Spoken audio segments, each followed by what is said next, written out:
You're listening to the Life Purpose Advisor Podcast, episode 43. Meditation is the practice of opening your heart. And that's why I called my work the Open Heart Project, because eventually some rawness and vulnerability of your own being that is there right now, but is being denied or not seen or something, is seen.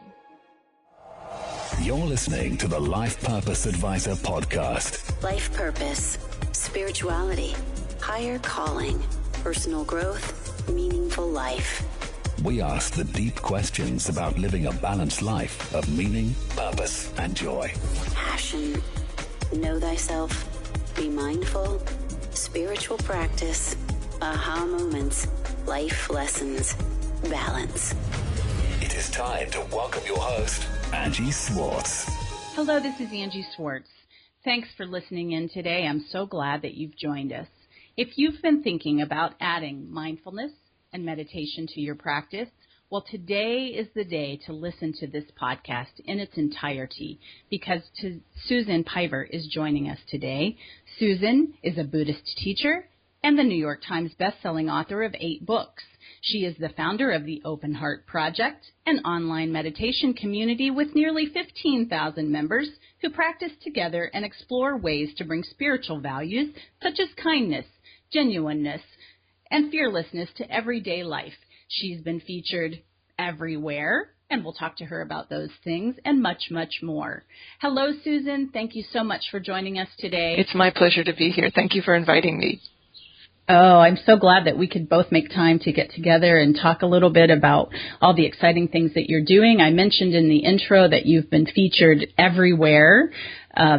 I believe you heard me say that, you've been featured in so many media outlets, I didn't even want to mention them. But I'm interested to ask you, what was your favorite time? Maybe that was with Oprah or with someone else that you spent time with in all of your appearances? It's hard to say about a favorite because they're always so nerve-wracking, and you don't really spend time with Oprah or Katie Couric or anything like that. You just sort of show up and they ask you questions, and you don't really meet them beforehand or anything like that.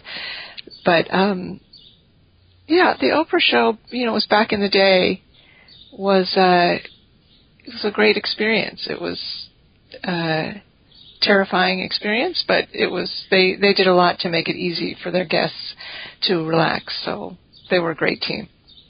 Mm-hmm. Several of my guests have been on the Oprah show and say similar things to what you're saying. And I believe another person even said that when they were on the Oprah show earlier on, prior to so much fame, that it was a more rich experience that it had become towards the end. Mm-hmm. But tell us some about what you're working on these days. Sure. Well, I am always working on the Open Heart Project, which is my online meditation community, and trying to create more programming and bring in guest teachers and develop curricula to teach things that people request to learn about. And it's really been quite an amazing experience to create this project. It's called the Open Heart Project, and there are now nearly 15,000 people all over the world who get meditation instruction from me, I guess. I guess it's me. And then after a period of time, quite naturally, when people meditate, they would like more. They would like to learn about the principles behind the practice or meet the other people who are meditating together with them. And so I'm trying to provide as many opportunities as I can for people to experience the delights and difficulties of spiritual practice, who would otherwise not be able to experience them necessarily because they live in Alaska or Venezuela or places where there aren't a lot of options. So that's a continuing project. And I have a new book coming out in September called Start Here Now, an open-hearted guide to the path and practice of meditation. And so I'm gearing up to support that and trying to figure out the best ways to share that book with others. Mm-hmm. And folks that are listening can find that book in September on Amazon. Is that the best place to look for it? Yeah, Amazon or Barnes & Noble or BookSense, which is the independent booksellers online entity. Perfect.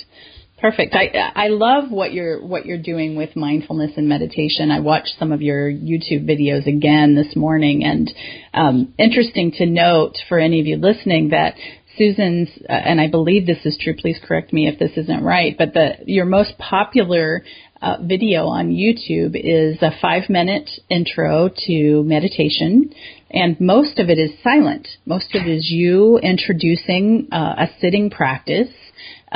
And for 5 minutes, nothing's happening. Very much is happening. But from a YouTube perspective, it's a very silent sitting practice.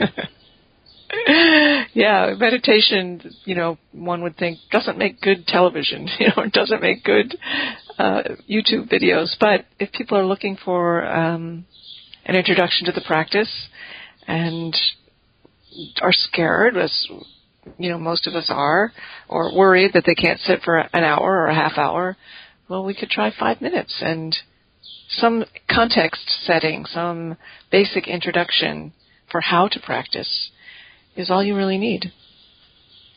And people must ask you that all the time. Like, if I just want to start with 1 or 2 minutes, what do I do? And what do you say to that? Yeah, I say get instruction from an actual teacher. Whether it's in person or online or through their book, don't make anything up, because it's a very ancient practice. It's been honed and tested by countless people, and it's very important to have a teacher. I don't mean like a guru teacher. I just mean someone who can introduce you to the practice. Otherwise, it can easily become very confusing. So that's the first thing, and then I just try to say there are 3 things to be mindful of: your body, and the posture is fairly specific, and the breath, placement of attention on breath, and the mind. And there's no effort made to stop thinking. That's the biggest misconception about meditation, is that in order to do it, you have to stop thinking, which is crazy. You can think all you want. You just take a different relationship to your thoughts. But it's hard to sort of say, oh, here's the concise instruction, now go do it. It's too important for that, I think. So something a little more considered would be useful. And your group in the Open Heart Project does just that together? Yeah, it's free, and I send out an instructional video every Monday. When I first started the Open Heart Project, I was sending out 3 videos a week. But that was too much. That was overwhelming, understandably.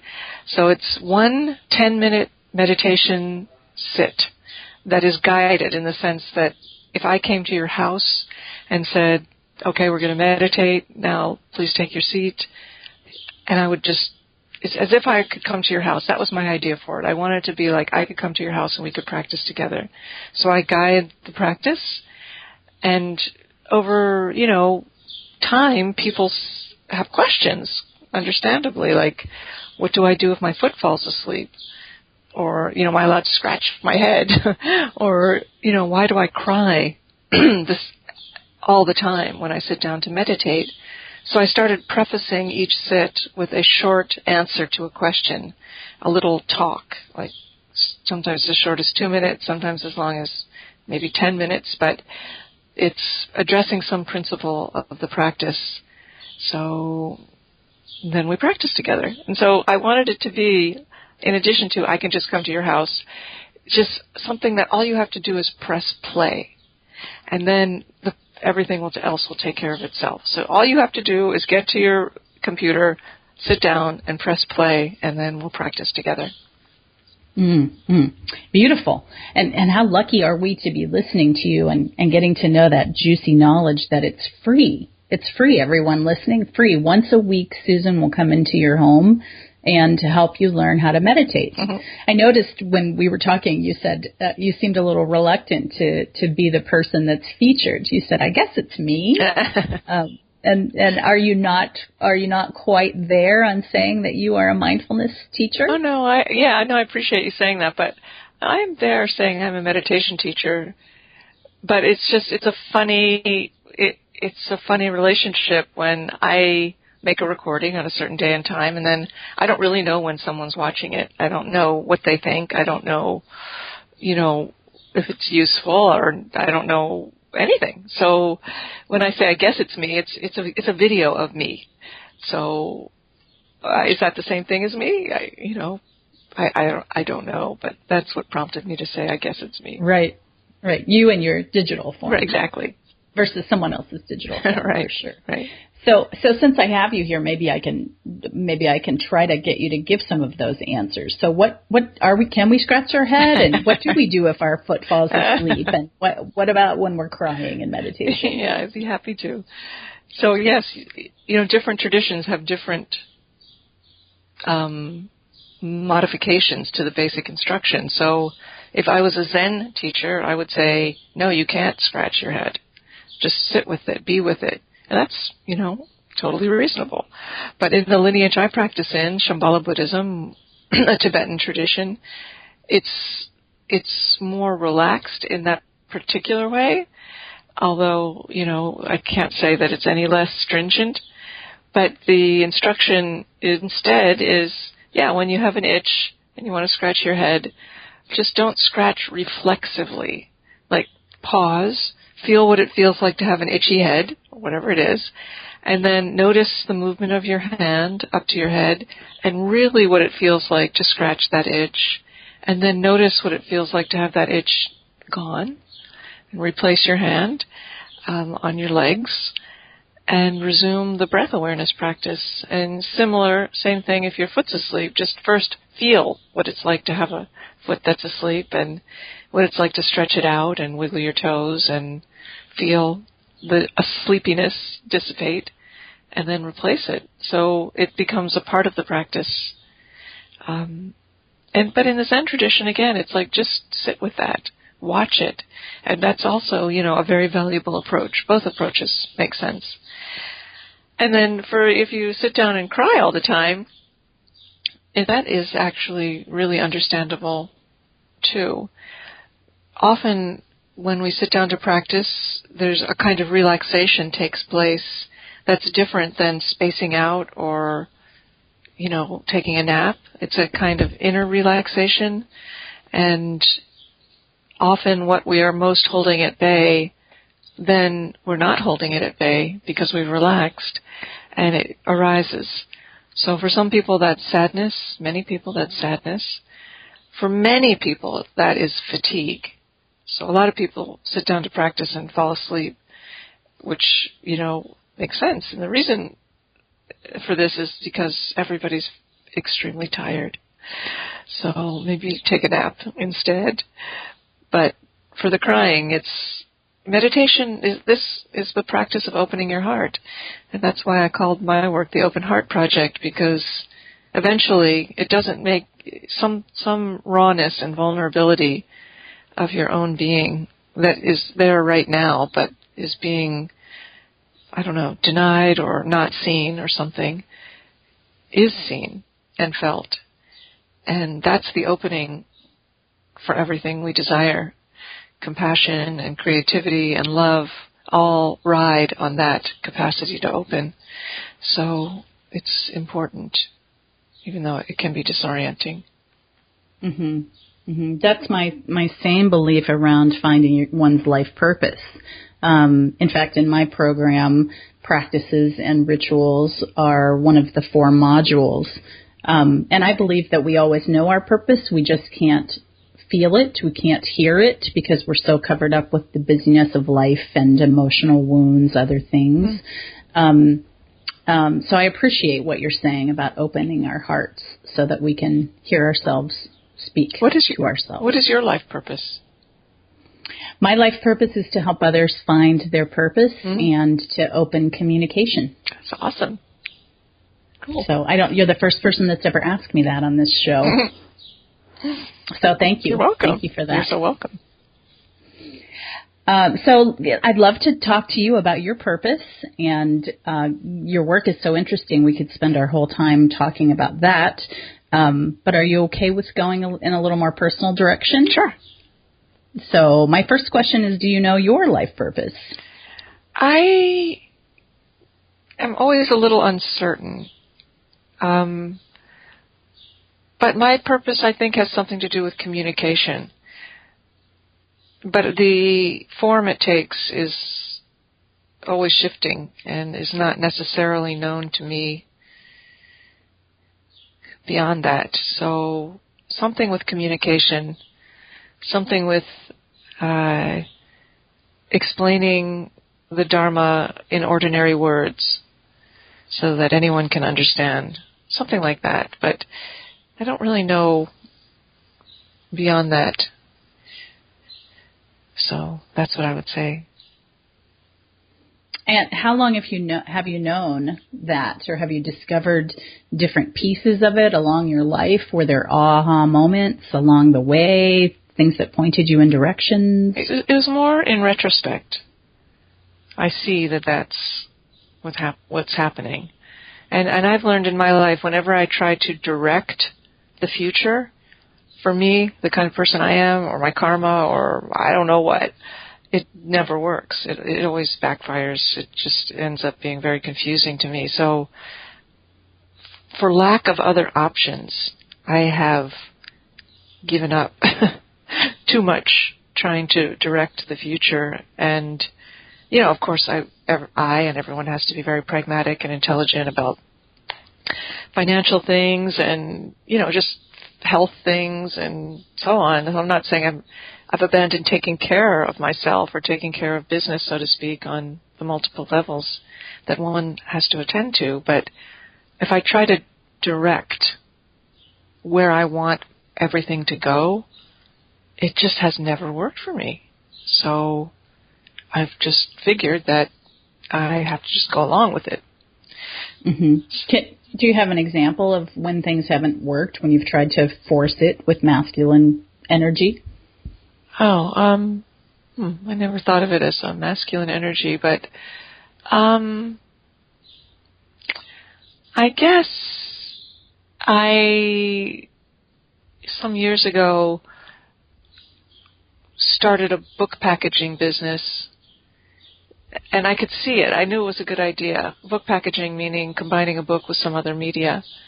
And I had done it when I worked for someone else, and I knew that there was value in this idea, and I just thought, well, someone should do this, and I did it, and it wasn't a bust, but it did not make me happy, and it was exhausting, and it was not rewarding on any level. Well, creatively it was somewhat rewarding, but it was very conceptual. I had an idea, and I still think it was a good idea, but a good idea is almost worthless in terms of making life decisions. So I guess that's an example. Okay. And excuse me, but you do make some plans about, if we look at your website, you have some future events coming up. You have some structure around what's going on with your teachings and your business, and you do a call every week. And I'm interested to know what the inspiration is for you that flows through your life, influencing when you do make a plan. Well, the Dharma is very inspiring to me, and also the people that are part of the Open Heart Project are very inspiring to me. So I get a sense of something that I think might be useful to them, either because someone says this would be useful to me, or my intuition just tells me this would be a good thing. So I try to riff and vibe off of what I actually am encountering, and then say, oh, okay, I see something's happening, let me make a plan to do that. But if it's just conceptual, meaning I just made it up in my head, absent any communication with the outside world, then it doesn't. I wait to find that communication at this point in my life. I just wait. And if that communication arises either between me and my community or me and the Dharma, then I'll do it. But absent that, I just keep it, on a list of someday things. Mm-hmm. And how do you know the difference between just a conversation that you're having in your head and a conversation between you and the Dharma? I just do. How would someone that's listening learn from that and know the difference for themselves? I don't know. I don't know. I don't know how it works for me, so I don't know how someone else could learn. But I believe that it's predicated on continual expansion of self-knowledge and relaxing with yourself. I've never had like an experience of hearing a voice or, well, maybe once I did, but otherwise I don't really, it's not clear. It's not obvious. But it's as you get older and learn yourself, learn who you are, and see when you didn't honor your intuition and what happened, and then just start to develop some faith in your own intuition, then, but not everybody's built like that. I'm not saying that this is the best way to do things. It's the best way for me to do things. But some people are really good at making plans and then executing those plans. And I really respect that and admire that. And sometimes I wish I could do that. But I've just learned that that's not for me. But I'm not saying that my way is the ideal way. It's very personal. Mm-hmm. Well, I'm sure there's lots of folks that are listening that can relate to what you're saying, and that's why we talk about these things for sure. We are all different for sure. But let's talk about your France trip. So you just got back not too long ago, and in the terms of this discussion, let's talk about how that came about, because there had to be some planning around that. Yeah, and maybe we can use that as an example. Sure. I'm not trying to say I don't plan things. I just show up and, I have a business to run, and I have a partner and a household and family, and there's a lot of plans. My schedule is full of things that I'm doing. So I'm not trying to give the impression that I don't plan things, but I don't plan too far out. Or if someone said, what do you want the Open Heart Project to become? I have some ideas about that. But I don't have like a 5-year plan or this is where we're going. It's happening more organically, which again for me is the only way it seems to work. But so I did teach in France for 2 weeks. It was really, really fun. I loved it. And it came about because I got invited to do it. And it sounded like fun, so I said yes. And it's I taught it. Let me see. Do I want to teach mindfulness in France for a couple weeks? Yeah. I think that would be a good thing. Yeah, exactly. In June, in rural France, where it's just like so beautiful. Let me see. Yes, I do. Were you at a retreat center, or what kind of location were you in? Yeah, I was at a retreat center called Dechen Choling, which is near Limoges, and now this is the third time I've taught there, and it's a retreat center in my lineage, Shambhala lineage, so I felt like even the first time, even though I'd never been there, I felt like I get it, I know what, I will feel at home there, and then we talked about what I would teach. I taught 2 programs, and I suggested teaching a program called the Open Heart Retreat, because I know there are a lot of members of the Open Heart Project in Europe, and just everyone wants to open their heart or wants to, figure out what that means. And I wanted a chance to do something in Europe that maybe I could actually meet people in the Open Heart Project in Europe. So I taught that. That was for a week, and then I taught a meditation and writing retreat also for a week, and that I've taught many times in various places. And I love teaching that, so it was great. I get to be on retreat too, so there's nothing I love more than being on retreat. So it was awesome. Mm-hmm. Were you speaking French or English? Oh, mais non, je ne parle pas français. Just un petit peu. No, that's actually the extent of everything I can say in French right there, except food. I can speak food, but no, I taught in English, and there was a translator for French students. So there are people from the UK, people from the Netherlands, people from the United States who speak English, and then for French speakers there was a translator, a simultaneous translator. So it wasn't like I said something and then waited and they said it. They had headphones, and And it's great to be translated in the sense that as a teacher, it slows you down. It compels you to be very concise and clear and to make full thoughts. So to express full thoughts. So it's very valuable just for the teacher to be translated, I believe. Do you have a favorite experience from this trip to France? There are so many good experiences. Yeah, actually, I think one of my favorite parts was in the mornings, because, you're sitting all day in either retreat. There's a lot of sitting. And I decided to start, and you're in France, and it's June, and the birds are singing, and it's so beautiful. It's like lush and farmlands and rolling hills and the whole 9 yards.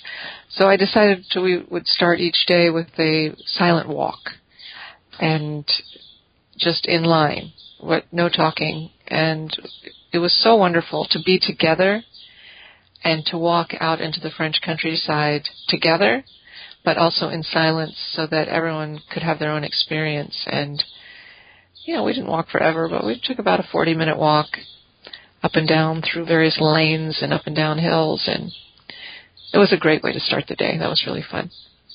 And are you doing this again anytime soon for those of us who are salivating as you speak? Yes, I'm doing it exactly the same thing on exactly the same dates in 2016. I'll be June 1st to the 14th at Dechencholing teaching these two programs. So I'm really happy I'm going back. And I'm teaching also the meditation and writing retreat in Colorado in December, which is obviously very different. Colorado is different from France. December is different from June, but it's just as potent an environment, and in some ways more potent, because December in the Rockies, it's a very internal experience. You want to turn within. And at the same time, you're supported by this extraordinary drama of the mountains and the snow. And I love teaching at Shambhala. It's at Shambhala Mountain Center in Colorado. I love teaching there. Several years ago, I attended the Aliyah Summer Institute and met some folks that do work in that center, and it's highly on my list to get out there and visit it. That's awesome. Have you been to that conference as well and spoken there? No, I don't think I've ever heard of that one. What is it called? Aliyah? It's Aliyah. It stands for Authentic Leadership in Action, and it's in conjunction with the Shambhala Sun folks. So right in your family neighborhood of people. Oh, cool. But it's a Buddhist-based conference, although they don't advertise it as that. Uh-huh. So I'm sure they would love to have you there. So going back to what we were talking about before about your purpose, and you were saying that you would just come to the realization. But if you're looking back at your life, would you say that there are any monumental times that were pointing you to where you are today? Well, there've been a lot of I don't know what to call them, just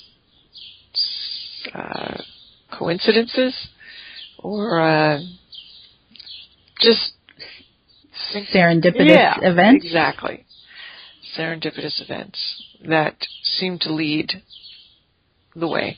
And then, we see what happens. But, yeah, there definitely have been serendipitous events that I don't understand. But in some ways, for all of us, everything is pointing you to exactly where you are right now. There's no way that it didn't. So everything. And when you say you don't understand, do you mean even still or at the time? Both. I mean, I understand what was happening. I don't get why it happened, or why it happened to me. Or some things were very good, some things not so good. Yeah. Can you tell us a little of the not so good ones? Because I think people that are out there listening that are experiencing some of those not so good times have a hard time knowing that they're part of the path that's getting us where we're going. Yeah, they are part of the path. It doesn't, knowing that does not make them any less painful.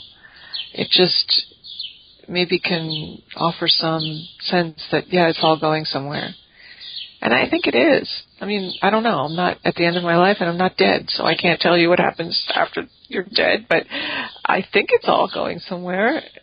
But you know what? You just don't know until it's over. So, and then who knows what you know at that point. But anyway, I don't want to get too cosmic. But, well, I guess the main difficult thing, bad thing was I was in a really bad accident a long time ago that just really changed the course of my life, I guess you would say, in the sense that it made certain injuries and chronic health things that are, I would be a different person without them. And I was hit by a drunk driver. I was just sitting there. And so it was a very serendipitous. It was very like, what? I just totally, nothing prepares you for something like that. So, that was not such a good thing. But it happened, and it did change me. It changed me a lot. Because it was very deep injuries, very significant injuries. And I have a picture on my desk of the car that I was in, which was a 67 Beetle, which is basically like a tin can. And it was, the side of it is just completely crushed. I was driving, and I was thrown out the passenger door somehow. I don't know. I have no memory of the whole thing. But I have a picture of the car, the crumpled car on my desk. And it, if I ever think, I'm having a really cruddy day or whatever, I just look at that picture and go, actually, no, you're not. You're not having a bad day. Pretty good day. Not so bad. Not so bad after all. And also, it just, I don't know, it brings me back to a moment, I'm looking at it right now, when life and death were very close to each other. And as a practitioner, it's very valuable to remember that such moments are always at hand, and you just don't know when they're going to come. So it is very good to remember the preciousness of your own life. So those things that drive us crazy, like our microphone's not working, or our phone having a hiccup, or the wrong contact in the wrong place, or someone being late, it helps us remember that those are just little tiny things, right? Yeah. I mean, I get irritated all the time, but I don't tend to get irritated by things like that at all. And I don't know if it's because I had a car accident or not. I just, life's too short to get upset about things like that. It could be something like that little meditation practice that you're leading 15,000 people in that contribute to that, do you think? Maybe. I forget. I've been practicing for 20 years, so that's got to have something to do with it. What is your own sitting practice like? My own sitting practice is just like everyone's sitting practice. I push my way to it. I just like everyone is like, I don't want to do it. Oh, okay, well, just do it anyway. And I try to rest with my own mind and make space for who I am and not have an agenda for my practice. Instead, just to do it, because having an agenda, even if it's a great agenda, like I want to become more patient, or I want to feel less pain, really important things, but somehow applying the agenda while you're sitting or checking, is the agenda being met, it makes the practice devoid of magic.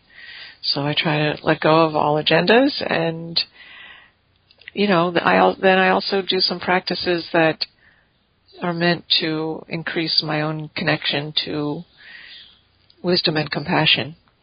So I try to do those too. And some days I don't, and some days it's like, wow, that was so deep and so wonderful, and some days I'm just like phoning it in, like, is this over yet? So, it's just like everyone. It's just like everyone else's practice. However, it does deepen over time. And the deepening, I've become convinced, does not become obvious in the practice itself, but in the way you live your life. So as long as that is continuing to deepen, I am assuming that my practice is working, even though I'm not good at I'm not any better at doing it than anybody else. Do you have a sacred space and a time commitment every day, certain time of the day, or is it all over the place? I have a shrine and a meditation cushion, and so that I try to practice there, and I try to practice in the morning because otherwise the day gets too absorbing, it gets away from me, and then I'm tired, and so I don't do it. So I try to sit in the morning. And how about a time commitment? No, I sort of choose on the spot. Today I feel that and I try not to let myself slide too much, but I don't say every day must be 45 minutes or something like that. I sort of decide on the spot, which I would not suggest to beginning practitioners. It's very important to have a time commitment, but it's very important that commitment be doable, like 10 minutes, but not. If you say to yourself, I'm going to meditate for a half hour every day for the rest of my life, very soon your meditation practice will disappear from your life because you won't do it, and then you'll feel bad, and then meditation will be associated with some kind of bad feeling, and, then, no, that's not a good idea. But if you say to yourself, I'm going to practice for 10 minutes Monday through Friday for 2 weeks, that's doable. And then after 2 weeks, then you reassess. Well, it's too much. I'm going to Monday, Wednesday, and Friday. Or no, it's too little. I'm going to do 20 minutes. For 2 weeks. So just step by step. But the commitment, I'm going to do this every day from now on, is a bad thing to do. Don't do it. Do you ever have those days where you've got to be at the airport, you've got to get up at 4, and you say, okay, I'm just going to get to my cushion for 2 minutes today because that's what I've got? Yeah, sure. And I have days when I don't get to it. I get to it for 0 minutes. But the practice, I think this is an important point. The practice is that you have a practice, right? That it's you always go back to it. Yeah, I guess so. I do have a practice. And it has been a part of my life for 20 years. So it is consistent. But from day to day, the consistency, it doesn't always feel consistent. But over months and years, it is. Does that make sense? Absolutely. I think it's a very, very important point for people that feel intimidated by the routine of, as you said, 10 minutes or 30 minutes every day, or because to me the practice is the commitment to the practice over time, which can be very rewarding. Absolutely. And I want to share with you the instruction for when you make a commitment to practice and then you fail to honor it, and then you feel bad. And this instruction was given by the Tibetan meditation master Chogyam Trungpa Rinpoche, who brought the Shambhala teachings to the West, the lineage I practice in. He was born in Tibet, a classically trained monk who shed his monk's robes and dressed as a Westerner and taught many students, not including myself, because he died before I became a practitioner. But this is what he told his students about those days when you feel bad for not practicing. And I'm kind of paraphrasing. He said, you should feel really bad, like terrible, for like 12 seconds. And then you have got to cut that BS out because it is not helpful. So feeling bad, optional. But if you feel like you must beat yourself up, literally look at a timer and beat the crap out of yourself for 12 seconds. And then you got to cut. Stop. Because it is very destructive. So just don't do it. Love that. I know. Thank you. You're welcome. Thank you for sharing that. And since we're talking about him and that faith, if we'll call it, I know that from listening to other interviews that you've done, some really wonderful ones that I'll point out for those of you listening, really wonderful interview with the Good Life Project and Jonathan Fields, and with Gregory Berg, on his work on Enzo Radio, some good other places that you can listen to Susan out there. But I know that you're Jewish, or that you were raised Jewish, and that you're now a Buddhist. what would you say about your own spirituality? And do you believe in something bigger than you? Where are you on all of that today? About my own spirituality, I am a Buddhist practitioner. I am a student of Buddhism, and as it happens, also a teacher, but that is my practice and that is my path. And in terms of believing in something bigger than me, what do you mean? Do you believe in a God? Do you believe in the universe? What do you think? I know you said you don't know what happens to us when we die and you didn't want to get too cosmic, but let's just go there for a little bit. Okay. I try to stay away from beliefs in general because they don't seem very useful. And in some way, strong beliefs are an obstacle and a sign of an absence of faith. Although other people would tell you that beliefs are a sign of faith, I would say they are a sign of absence of faith because they are obstacles to seeing what is actually happening right in front of you. And I believe that, even though we're talking about beliefs, nonetheless, this is my point of view, that to walk in the world without the shield of beliefs, this is where we go after we die, or I believe the universe is good, or anything like that, is usually meant as a shield. But to walk into the world without a shield is the act of warriorship, and it is a state of being raw and open. And that seems to be the same state as being compassionate and able to connect with others. So when it comes to God, I'll go with what Sogyal Rinpoche said. I heard him recently in a video on YouTube say this, and it just really stopped my mind. It was so great. He said, Buddhists deny the existence of God, but not the nature of God. And that really sounded very right to me. Very right. So that is, I guess, the best explanation that for me of what I think about that. But do I believe there are wisdoms greater than my own? 100%. Do I think that there are forces in our world that can support us and guide us or hurt us and mislead us? I do. Do I know what they are or how to access them? No, I don't. So it's a big exploration, I would say. I don't know. What would you say? Let's stick with you. Okay. We're here to talk about you today. Okay. My beliefs are not that far off from yours. As I continue to study, there's so many similarities to so many different belief systems out there that my practice is in unity, and I love getting to learn something new that I haven't been exposed to when it comes along or when I reach out to see it. So maybe not said as eloquently as you, but that's where I am with it all. Cool.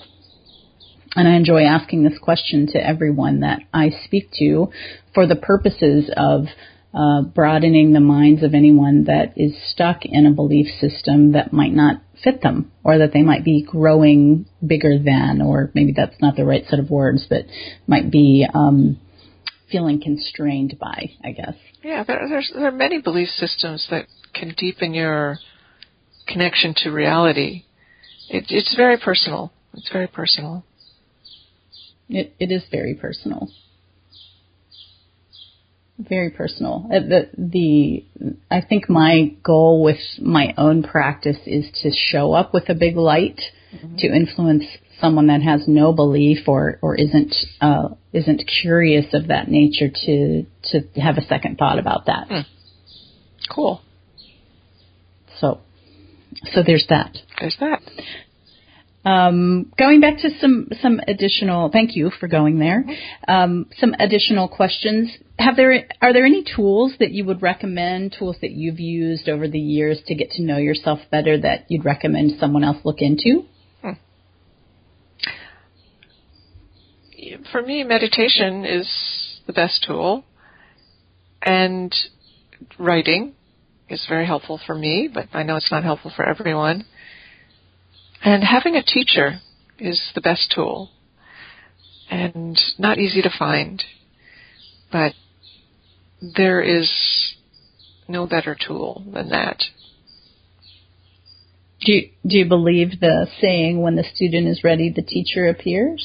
I don't think anything is ever that simple. So sometimes that seems true, but there's no aphorism that can capture the truth of this teacher-student relationship or other great truths, I don't think. So for someone that's listening, that's listening to what you said, that says, I don't have a teacher and I don't know where to find one, what should we tell them? Well, if you read something or listen to a podcast or you hear, let's just say, for example, you listen to this podcast and you think, oh, Susan, that's interesting. I like her. What's up with her? And I'm looking for a teacher. Well, look at my teacher and look at his or her teacher and start to take an interest in the teachers of those who say things that cause you to think or feel. And then just start reading those people or listening to their talks online, or if you can go to hear them, go hear them if they're alive. If they're dead, then just read more or find more of their students who can elucidate what you resonate with for you. So just start breadcrumbs and just start tracing it back until until the actual lineage holder, the real teacher, you know who that person is, and then try to connect with them either through in-person study or listening to their talks online or reading their books. That's the best suggestion I can give, but it's not easy, and no teacher's just going to knock on your door when you say, hey, I'm your teacher, I'm here. It's, not going to happen for 9.9 out of 10 of us, let's say, because who knows, maybe it'll happen for someone. Right. Great advice. Thank you. Mm-hmm. So you mentioned that you were in a very serious car accident and that it sounds like it gave you an opportunity to really get closer with your physical body, whether you were ready for that or not. Do you think that the physical body plays a role in staying in line with our purpose? Yeah, there's no doing anything without it. So, it's the source of information, and it's the place where emotion lives. Emotion doesn't live in your head. It lives in your body somewhere, it seems. And so helping you identify what's going on within yourself, you could feel more at home in your own body. That's very helpful. But there's no separation of my body and my mind, or, I'll try to pay more attention to my body because you just said that while you were in your body. Mm-hmm. So developing a greater sense of home in your body, I would think would be really, really useful. Mm-hmm. How about nutrition and exercise and all of the things that go with taking care of our bodies? Yeah, those are good things. No one could say those are bad things. Right. Do you have any sacred practices around what you eat or any of those things that you want to share with us?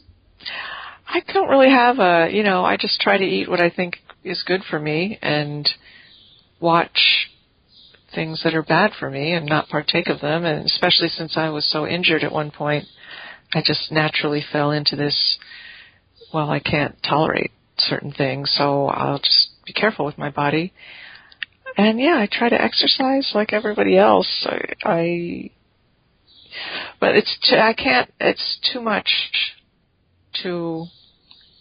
I try not to be too ambitious with anything, because then I just get in this cycle of ambition and disappointment. And I try to do something every day but I used to be very, very athletic. Even after my car accident, I still recovered some kind of athleticism, and I have an athletic constitution. So, but I've sort of given up thinking, well, I'll become a marathon runner, although maybe I will. Let me just take a walk every day. Or let me, do a half hour of yoga. So I try to do something like that every day. Very nice. Me too. That's good.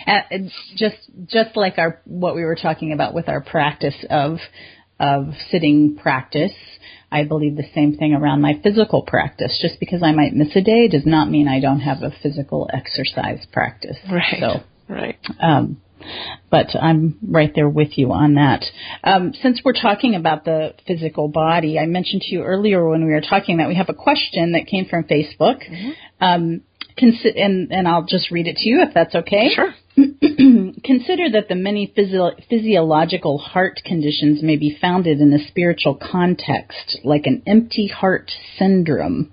And if so, how does one honor the heart and fill it with love?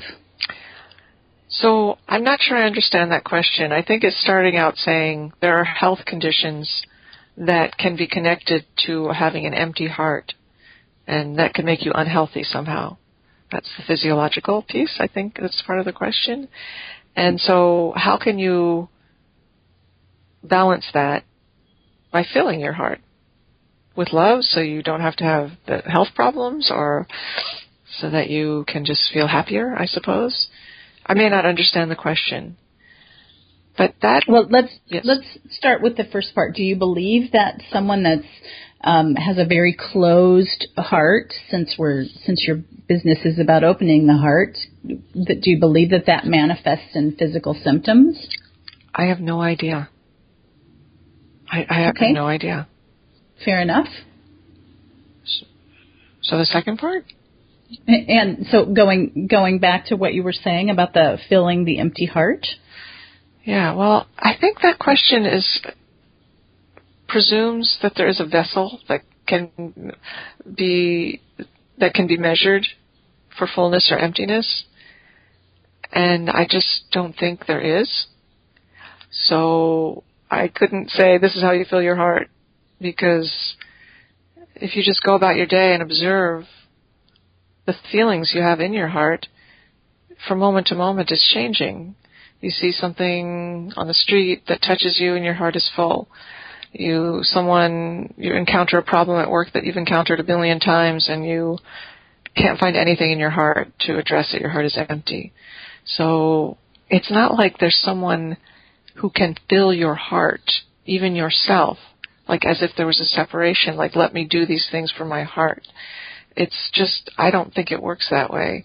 It's more a sense of observing the natural pulsation of your heart without trying to fill it or begrudge its empty moments, and instead to just make friends with it. Oh, now it feels full. Now it feels empty. Oh, okay, what's going to happen next? Whatever it is, I will be with you. I will be there. I think is a more fruitful way of looking at it than how do I fill something that's empty, because who knows what's going on in there. And some moments it feels full and some moments it doesn't. So again, just navigating with it as a friend rather than a instructor, I think is more kind to yourself. Does that make sense? So be the observer. Always be the friend and the observer. Not the observer. The friend. The observation means has stepped outside and is looking at. And that's not, I don't mean anything that clinical. I mean being with, feeling the full moments completely and feeling the empty moments completely. And when you judge the full moments as better, also feeling that. And when you judge the empty moments as inadequate, feeling that, and feeling is what I mean, which is really different than observing. I'm enjoying that term of thinking about parts of us as our friend, because it allows me to think about, well, if it was my friend that I would perceive that's feeling the way I feel like this question is asking about, what would I do? What would I do for that external friend? You would be with them. You would be, let me listen to you. Let me I'll just come and sit with you. I'll just hang out. I'm here for you. That we tend to take a very mechanistic approach to ourselves. I'm not saying that the questioner is, but a mechanistic approach in that, let me fiddle with this part, and then, okay, let me fiddle with that part, and someday I'm going to get it right, and you're not. It's not ever going to be right, and the fiddling is often masked self-aggression that separates you from yourself. So I've had to learn this lesson too, because I'm constantly striving, and I'm a very ambitious person, and I want to do a lot of things with my life. And it takes work to find a balance between this striving and self-aggression. And it's not easy to do.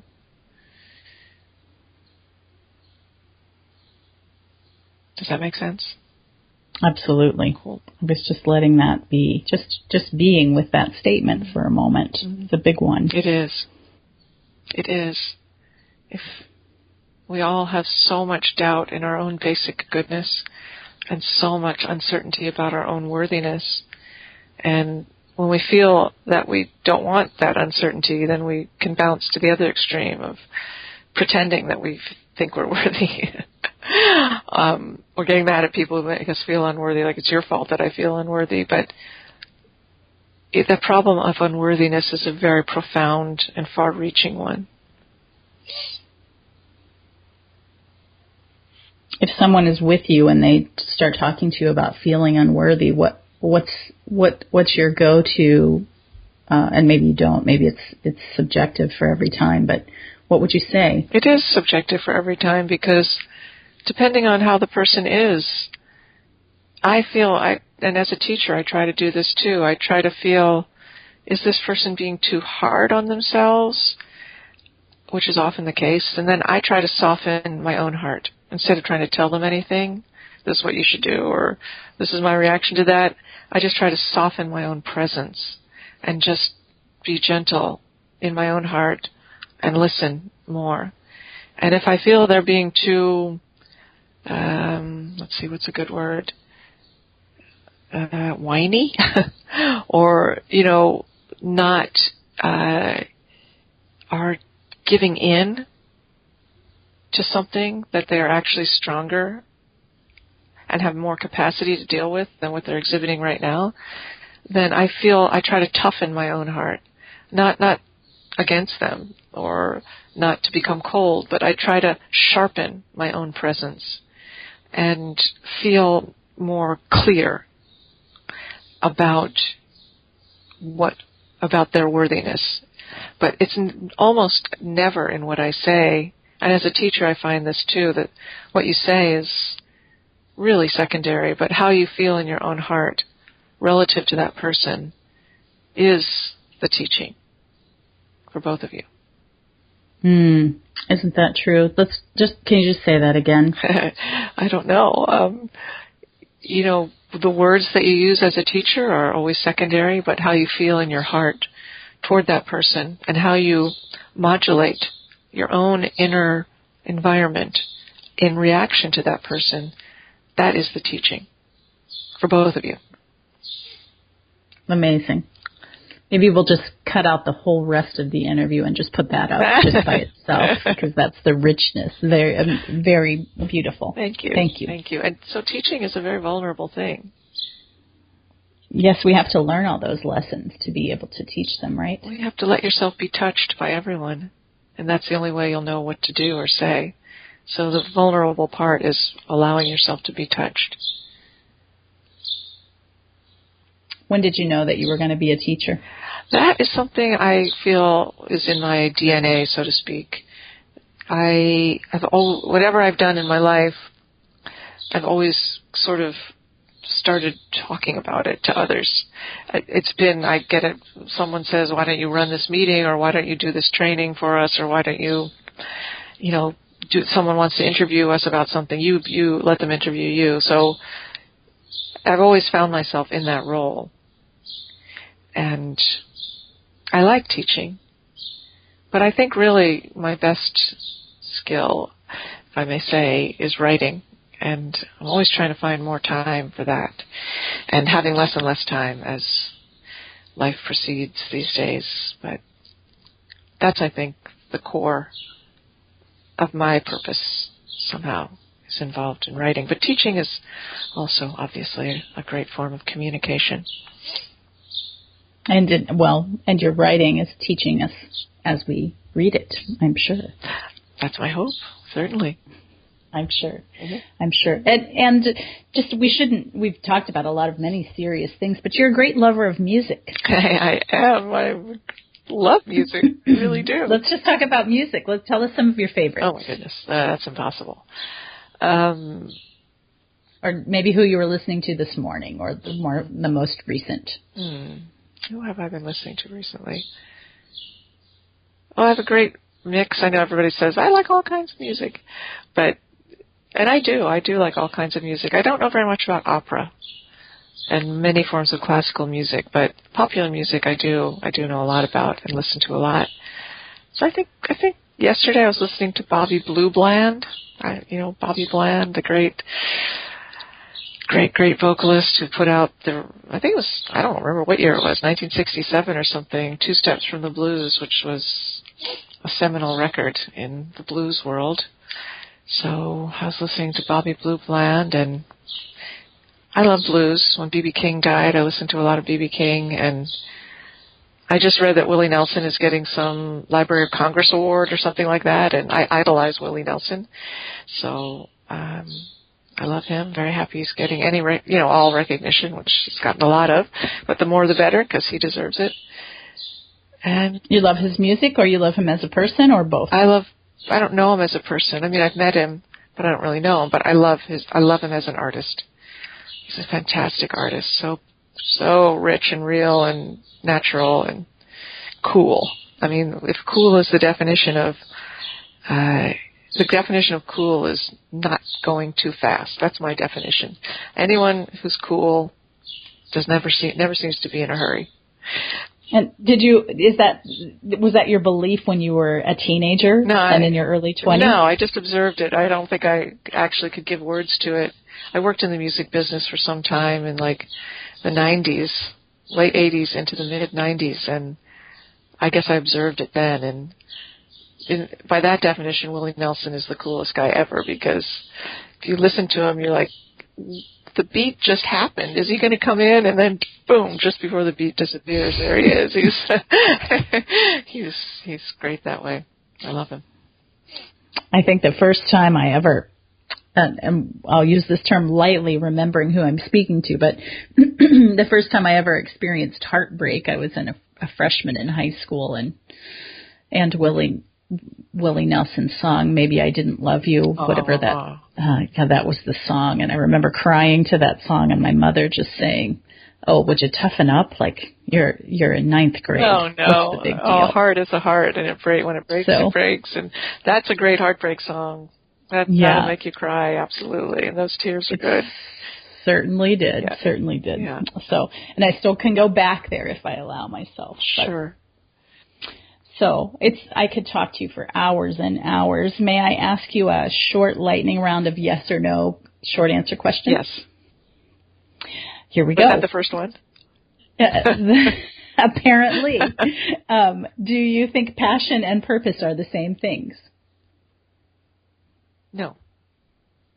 Do you think everybody has a life purpose? Yes. On a scale of 1 to 10, 10 being high, how important is following your own joy in igniting your purpose? 6. Did you ever quit your job to follow your purpose, and do you think somebody should? Yes, and I don't know. What brings you great, great joy? The Dharma. If you unexpectedly amassed a good-sized fortune, what would you do differently? I would build my business more quickly. Great. Perfect. So we're out of short answer now. I want to just go back and make sure that I'm clear on what your definition of the Dharma is. For me, it's the teachings of Buddhism and the vast, and when I say vast, I am not joking, the vast profundity of the teachings of the Buddha Dharma. That's what I mean, but I'm not saying everybody has to study it, but I mean the vast wisdom of the great Buddhist teachers that have come before us. And so you're most joyous when you're enthralled in learning something new about that, or your practice with it, or what are we? When I'm connecting with the Dharma, when I feel I'm bringing it into my life and it makes sense, and I'm dialoguing with the Dharma, as it were, that is a great joy. And when I'm learning it, and just bombs go off in my mind, and I'm so grateful. I'm so grateful to be a student of Buddhism. Very nice. Tell me, what should listeners learn from your life? Oh, my goodness.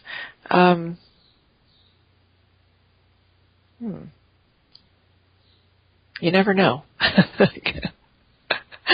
guess you never know. You mean you never know what's coming? You never know what's around the corner? You never know what's coming. You never know how things are going to turn out. You just never know. And what should they do with that? Just relax. Got it. Thank you. So it's been delightful to speak with you. Let's just make sure that we let everybody know how they can find more of you. Please tell us your website and remind us of the title of your book and when we can get our hands on it. Thank you. Yeah, my website is just my name, SusanPiver, Piver.com, and all the information about the Open Heart Project is there. And I really, really hope that if anyone's interested in meditation, they feel free to join. It's free. And my book is called Start Here Now, an open-hearted guide to the path and practice of meditation. And it will be out September 1st. I'm very excited for that. And those are the best ways to stay in touch.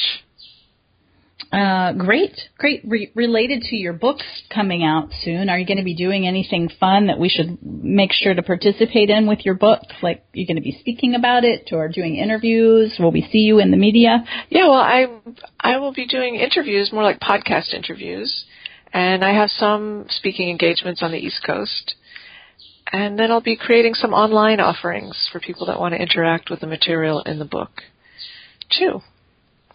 Terrific. So we can find that all on your website. Absolutely. Great. So we'll look for your book. And if for any of you listening, I'm going to do this myself. I did this last week. Sign up for Susan's free weekly video. And even if you're feeling a little bit intimidated, you can watch her videos, listen to her advice. It doesn't mean that you have to start your practice, I'm assuming. Is that okay with you, Susan? Anyone can sign up and observe? Absolutely. And start to stick your toe in the water of a very, very wonderful, rich, rewarding practice. Those are my words. I know they're not yours. And is there anything that we missed speaking about today that you'd like to offer before we end? No, I don't think so. I just want to offer you my appreciation for such good questions, rich questions, deep questions. And it was lovely to talk with you. Great. My pleasure. Very lovely to talk to you. Where are you talking to us from today? I'm in my office in Somerville, Massachusetts, and it's the most beautiful day imaginable. And the birds are chirping, and I'm looking at a garden, and I'm very happy right now. I have very much been enjoying the birds in the background. We'll make sure to leave those in our recording today because they're a wonderful, beautiful song. Good. Well, thank you. Thank you again. Thank you, too. You're welcome. You've been listening to the Life Purpose Advisor podcast with Angie Swartz and my guest today, Susan Piver. I hope you've enjoyed what you've listened to and hopefully what you've learned today. If you'd like more information about Susan Piver, please visit her website at susanpiver.com and check out her new book that's coming in September 1st. If you'd also like more information about finding your life purpose, you can connect with me at lifepurposeadvisor.com or on Facebook. We will look forward to seeing you next time.